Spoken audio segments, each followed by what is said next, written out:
Guys, நான் தான் கார்த்திகா. இன்றைக்கி நம்ம சேனலில் என்ன பார்க்க போகிறோன்னா, இயற்கை உரங்களை வச்சு எப்படி விவசாயம் பார்க்குறதுன்னு தான்.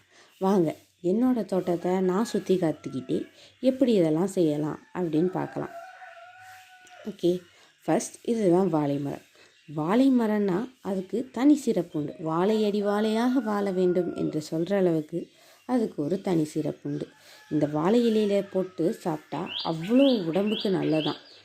ஆனால் நம்ம பாருங்கள், தட்டை வச்சோம், அதுக்கப்புறம் நல்லா நம்ம லக்ஸரியாக இருக்கோம்னு காட்டுறதுக்காக கோல்டன் பிளேட்ஸ், சில்வர் பிளேட்ஸ் அந்த மாதிரி வச்சு சாப்பிட்டுட்ருக்கோம். அதெல்லாம் உடம்புக்கு ஹெல்தி இல்லை. நான் உங்களுக்கு இன்னொன்று சொல்லணும்னு நினைக்கிறேன். இன்றைக்கி என்னையை பார்க்க காலேஜ்லேருந்து சில பேர் வராங்க. அவங்க இன்றைக்கி என்னை இன்டர்வியூ எடுக்க போகிறாங்க. எதுக்குன்னு தானே நினைக்கிங்க? வேறு எதுக்கும் இல்லை. நான் இப்படி இயற்கையாக பண்ணுற வேளாண்மையை அவங்க ஒரு ப்ராஜெக்டாக பண்ண போகிறாங்க. வாங்க, என்ன நடக்குன்னு இனிமே பார்ப்போம்.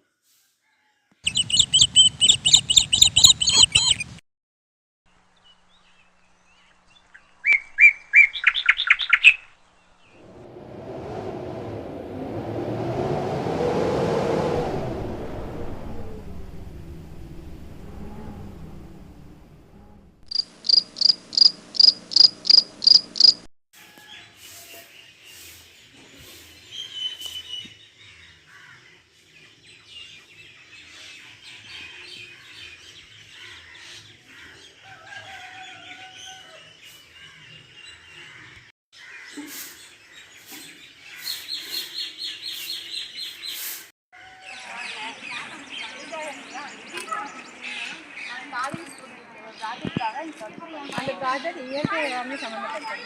நாங்கள் நிறைய சர்ச் பண்ணி பார்த்தோம். அதில் உங்கள் தோட்டம் தான் நல்லா இருக்கும், எப்படி வளர்க்குங்க? அது வேறு ஒன்றும் இல்லைக்கா. அதாவது நான் இயற்கை முறையில் விவசாயம் பண்ணுறேன், அதனால தான் இப்படி கற்றுங்க. என்னென்ன ஓகே, இப்போ நான் உங்களுக்கு இயற்கை உரம் எப்படி நாங்கள் செய்கிறோங்கிறத தான் காட்ட போகிறேன்.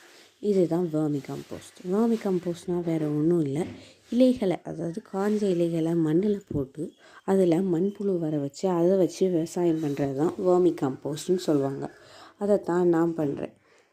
ஓகே, இன்றைக்கி அவங்களும் இதை தான் தெரிஞ்சுக்கிட்டாங்க. அப்போ இயற்கை விவசாயம்னா இவ்வளோ தானா அப்படின்னு நினச்சிடாதீங்க. வரப்போகிற ப்ளாகில் இதை விட அதிகமாக ஷேர் பண்ணுறேன். Until then, bye bye. பார்த்தீங்களா, இப்போ விவசாயத்தை பற்றி உண்மையை பாருங்கள். எல்லாமே காஞ்சி போச்சு. ஒரு புல் பூச்சி கூட இல்லை இந்த மண்ணில். எல்லாம் காஞ்சிருச்சு. தண்ணீர் இல்லை. உழவு பிடிக்க வேண்டிய இந்த கரங்கள் கொடியை பிடிச்சிட்டு ஏன் போராட்டத்துக்கு போகணும்? கொஞ்சம் யோசிச்சு பாருங்கள். இதுக்கு எல்லாத்துக்கும் விடை கிடைக்கும். ஆமாம், இது எல்லாத்துக்கும் நம்ம தான் காரணம். ஒரு நாட்டோட முதுகெலும்பாக இருக்கிறது விவசாயிகள் தான். ஆனால் அவங்களுக்கான மரியாதையை நம்ம கொடுக்கோமா? நிச்சயமாக இல்லை. இனிமே ஒன்று செய்யுங்க. நீங்கள் விவசாயத்தை காக்கணும்னு நினச்சிங்கன்னா எல்லாரும் விவசாயிகள் ஆக வேண்டிய அவசியம் இல்லை. உங்களால் முடிஞ்ச அளவுக்கு ஏதாவது பண்ணுங்க. இந்த பூமிக்காக, உங்களுக்கு சாப்பாடு கொடுக்குற இந்த பூமிக்காக எல்லாம் வறண்டு கிடக்கு. எல்லாம் எப்படி? இதுக்கெல்லாம் காரணம் என்னென்னா செயற்கை உரங்கள். இதை நம்ம முதல்ல அழிச்சாகணும்.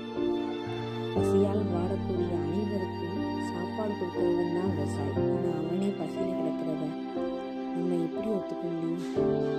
இனி ஒரு உறுதி செய்யுங்கள். அனைவரும் மரம் நடுவோம், மழை பெறுவோம். இந்த மாதிரி மரம் நடுவோம் சொன்னால் மட்டும் போதாது. அதுக்கான முயற்சியை இன்னைக்கே ஆரம்பிங்க. இன்றே செய்யுங்கள். நன்றே செய், அதை இன்றே செய், போதே செய். இப்போ வளர்கிற விவசாய நிலங்கள்லாம் ஃப்ளாட் போட்டு விற்கப்படுது. விவசாயிகள்லாம் அழிஞ்சிக்கிட்டே வராங்க. இதுக்கெல்லாம் யார் காரணம்? நம்ம தான் காரணம். ஏன்?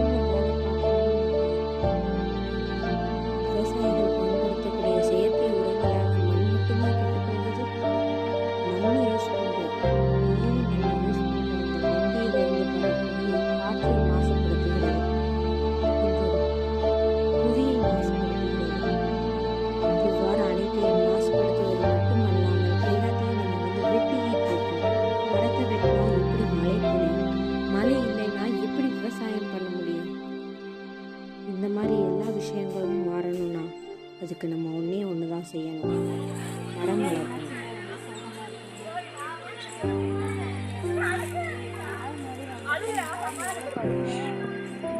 பேராசை காரணத்தால செயற்கை உரங்கள்லாம் வாங்கி ரொம்ப கடன் வாங்கிட்டேன்.